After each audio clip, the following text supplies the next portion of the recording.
You're going to stand up and you're going to deliver a 30-second TikTok story or an Instagram reel, whatever you want to call it. Imagine this is on social media. There's 30 seconds. I'm going to take my phone. I'm not going to record, but I'm going to say play, okay, like record, and you're going to go. There's one take, no retakes. You got to be captivating either in the content, either in the delivery, but what would you say? You can pick from anything in your entire life, all those years alive, all those crazy things you might have experienced, the information you gathered. What's one thing you would pick that would really captivate someone's attention so that they wouldn't scroll for 30 seconds? You ready? 3, 2, 1. So there was this one time I was with my friends and we wanted to go to a Steve Aoki concert. And I go in there, we're all pumped. I'm like, yeah, let's go Steve Pause. Aoki. Get to the juice. Okay. So this is rule number 1. Get to the juice. Versus, so I was with my friends, we were at this concert, and it was a Steve Aoki concert. There's 3 sentences to say one thing. Versus, so I was at the Steve Aoki concert, and boom, like jump to the action. Don't foreplay. Give us the juice. We want you to be all over us right now. Okay? 3, 2, 1. So, if you're ever going to a Steve Aoki concert, always bring your ID. So I messed up. I went there. I didn't have my ID on me. And I go in there all pumped, ready to go. And his bouncer's like, get out of here. You don't have your ID. I'm like, oh no, what am I going to do? And then my friends there, they're all freaking out. They're like, oh shoot, should we go back to Tucson? I'm like, no, we're here. Screw it. We'll figure it out. We're going in. And then I found my way. I talked to the bouncer, slipped in a little cash. And then boom, we're in, we're having a good time. It was dope. Okay, give him a hand. Before I ask them, how would you rate this? Would you have scrolled if you saw someone else say that? Probably, yeah. Why? It was off the cuff. There was no, I feel like I could done better with the content. Like how? How so? Just get to the point. Because here's the beauty, you can do it again. So how are you going to improve it on the next round? I guess build the story faster and get to the punchline quicker. How? Take all the vibe out of it. Just logically tell me right now how you would start that story or how you'd say it differently.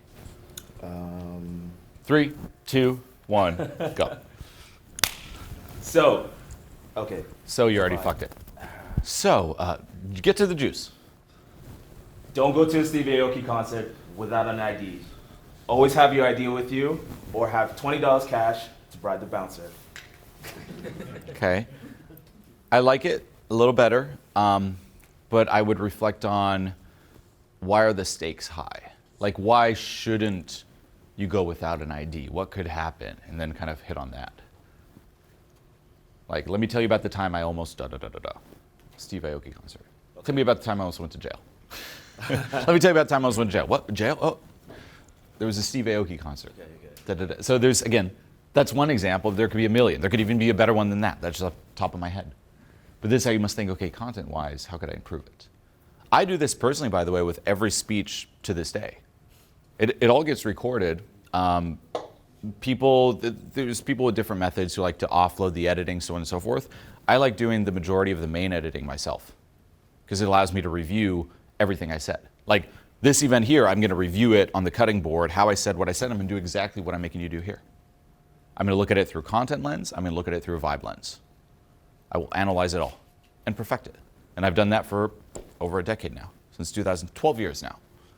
Every single week, cutting, looking at events, seeing how I said what, perfecting, et cetera, et cetera. Sometimes I'll also take a bit where I'm like, I like this idea. You can also use different environments. Like there is a benefit of doing a piece of content in front of the crowd because you see the actual feedback versus just a camera, which is also a challenge. If it's just you at home, you can't ping off the camera. Here you can ping off the crowd. So I'll sometimes at an event take a bit of new content that isn't fully polished, if it's a free event, flow with it with the crowd here and see what comes out. And sometimes there's like a little creative joke or a new point or it leads into this. Then I'll look at the footage and I'll remember that. I'll make a note. And then maybe when I record the final video that I put out, I'll add that in and re-record it based upon all those lessons. It's a whole puzzle playing game. So back to you. Let's go with the content and the vibe. I want a 10 out of 10. 3, 2, 1. So let me tell you how I almost, God damn it. No. All right. It's good. Okay. This is another big one. Never talk to yourself that way. That's the voice of resistance. So notice you went a little bit louder than before. Yeah. To the point where I was like, well, not bad, because I was going to tell you to be louder. Okay. So I'm like, oh, but then your voice like, it's too unstifled. This is dumb. Oh, never mind. Let me redo it. Okay. Roll with it. Fuck resistance. Okay.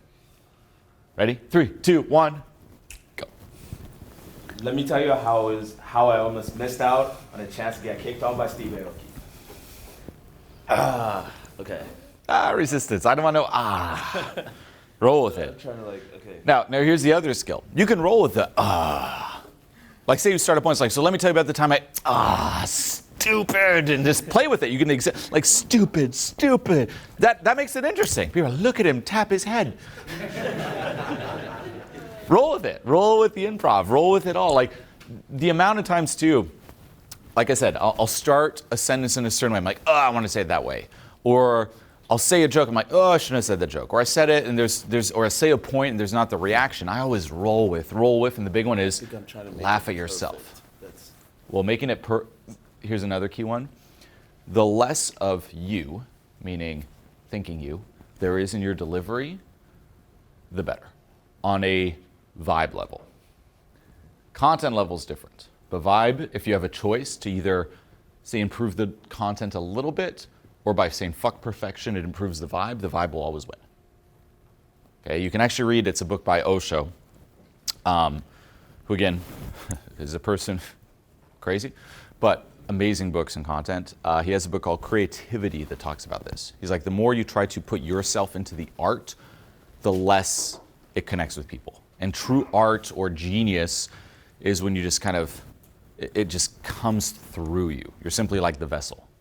Like there's times, so modest, during the events where I'm saying something and I don't even know what I'm saying or just flowing and I'm just a spectator like all of you and all I'm thinking is, damn, that was good.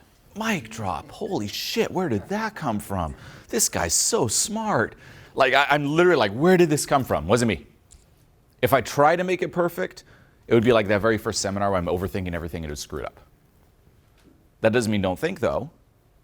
And it's this balance, again, between analytical, emotional, content, vibe. Go. So let me tell you about a time where I almost missed out on an opportunity to go see Steve Aoki. My buddies and I, we drive over to Phoenix from Tucson. It was like a 2-hour drive. It sucked. We get in there, we're all pumped, go get some cake over us, and then bouncer comes in. He's like, "Where's your ID?" I'm like, "Oh, shoot, must have left my ID." Okay, pause. We're gonna go back to it, but a little tweak. Take the crowd out of it. Say I'm a friend of a friend, and we're just chilling, having a little coffee, matcha and stuff. I'm like, "Hey, dude, I heard you went to see Steve Aoki. How would you tell me casually? How did that go?" It sucked, man. I was there. I didn't have my ID on me. The bouncer wouldn't let me in. I had to pretty much talk my way in to, get me into the bar. But yeah, so I spoke to him. I slipped on a little, 20. He was like, "All right, sure, come through." Okay. So let's explore a little bit more content here. So delivery was a little, could be a lot better, but there was a little bit less pressure there. Yeah. Now you got to convey that to the crowd. But content-wise, here's the other one too, for everyone. Especially when you do the podcast or tell a story, it's, you know how it went down. You know all the details, the texture, what it looked like, none of us know. Like all of us here, it's just kind of vague. It's like, okay, there's a concert and he slipped a 20 and that was it. Versus, well, what did it look like? What did the bouncer look like? Was he scary? Was he chill? Was it like some big dude or some small little guy? Yeah. How did you feel? Were you shitting your pants? Were you chill? Like, we want more of those details, right? It's very different being like, so I slipped the bouncer a 20 and that took care of it. Versus, so I was in line to go in the concert and I realized I had my ID and I was walking up and this bouncer was scary. Like, not just scary, but like beyond scary. And and I started shaking. I started freaking, had those details, right? It's like I started stuttering my words. I looked at my friends, they were gone. I was like, oh God, what do I do? And do I even have money? And I was like, 20, is 20 even enough for the person? Oh shit. Notice how that adds way more details and whoa. And then also, try to re-tap into some of the adrenaline or excitement that you experienced when it happened, or the anxiety you experienced when it happened, and channel it. And be excited too that people are about to learn about this crazy story. I do this with crowds, I do this with friends. Like if I have some crazy news, I'm gonna tell a friend, I'm not just gonna say it like, hey, so here's the news. I'm gonna be like, you'll never guess. And I'll make them chase it a bit. Or I'll build up to it a bit. And they're like, just tell me the damn thing. You create a little tension. Makes it exciting. Go. So here's how I snuck my way into a Steve Aoki concert. My buddies and I, we were like, going to go see Steve Aoki all the way from Tucson. We're driving this dirty ass car, freaking toilet paper everywhere, just like random crap in the car. We get there, we see this big ass bouncer. He looks at me, he's like, where's your ID, sir? I'm like, I don't have my ID, what can I do? And he's like, get out of here. If you don't have your ID, you can't come through. So, I speak to him, I'm like, my little soft voice, I'm like, come on, man, help me out a little bit. I'm like, okay, here's a 20. I give him the 20. He's like, all right, come through. Nice, give him a hand. That was way better. Not over yet, but better. So notice, just by adding some of those descriptive words, even playing into it, like the voice, like, hey, and then this, absolute fucking game changer. It can also be very key here, understanding this, to familiarize yourself too, if your vocabulary is very limited with a lot of these descriptive words. Think, how can I add graphic? How can I add texture? Even adding swear words adds, it's an easy cop-out, but it adds a lot fast, right? I took one step. I took one fucking step. Very different, right? I took one step. I took a step with my right foot and hovered above the ground a little bit. Very different. Grand finale is build on what you just did, but I want a bit more on the vibe-wise, some unstifleness. So this year at home, long-term will be done through letting go of that resistance. Right now what we can do is get you a reference experience that you don't die going beyond the invisible prison that you're in. We all have this, an invisible prison. This is how loud I can be. This is how much space I can take physically, energetically, emotionally. If you venture out, stifled. If you actually now force yourself to venture out, realize you don't die, it can give you some temporary permission to let loose. So what are we gonna have you do? Yell as loud as you can. About whatever.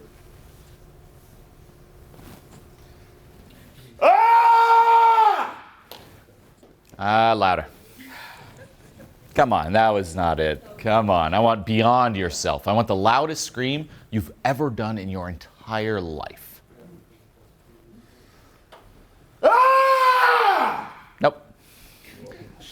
Now, it's good. No, it's good. Like your baseline is actually higher than I thought it would be, but you're still controlling it.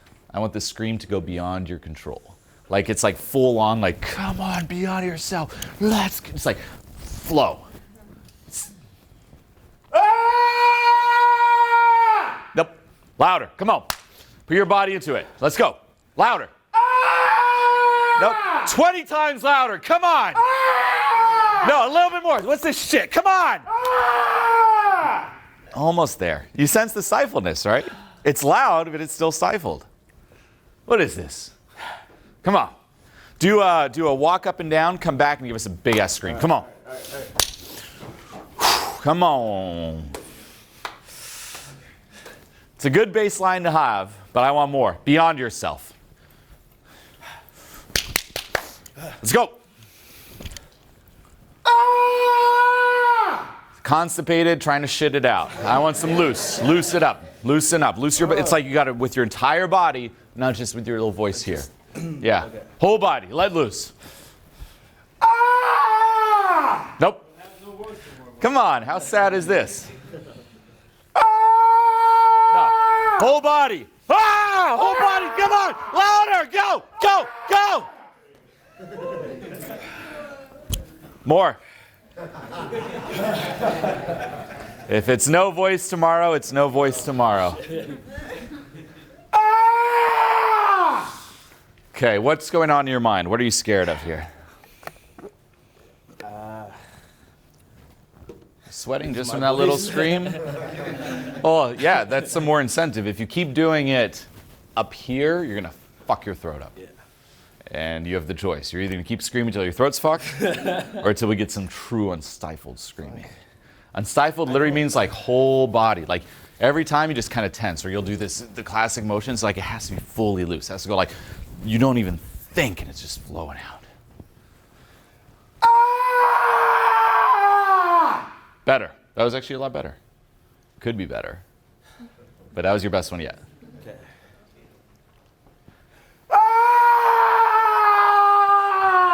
Roll into the TikTok. Go. So, I was in Tucson. My buddies and I were like, yo, let's go see Steve Aoki. I had $20 cash, no fucking idea apparently, and I get over there, I see this big ass bouncer, losing my voice, but fuck it, and I talk to him like, hey, let me in this club right now. I don't have my ID, but here's some $20. He's like, get your ass in that car. What? Car? No, I actually get your ass in the club. Get some cake on you. Let's do this. Come on. Woo! Hell yeah, bring it in, man. Thank you. Dude, that was just final things. Okay, so scream-wise, you can go a little bit more. Work to be done. But that last delivery, notice how on his own, walk in the crowd. Just in the demeanor, even though it was a little bit slower, is like totally different. The time it was the most charismatic is when you messed up and said car, but then you rolled with it instead of, gotta start over. Notice, rolling with it. It's like, and then that whole like, I'm losing my voice anyway. I'm gonna stop caring so much because I'm losing my voice, so screw it. Less of me in the delivery, less control, connects. Combine that with a very analytical, here's the most interesting way to say it, crush it. But hey, massive props. Give him another hand. Come on.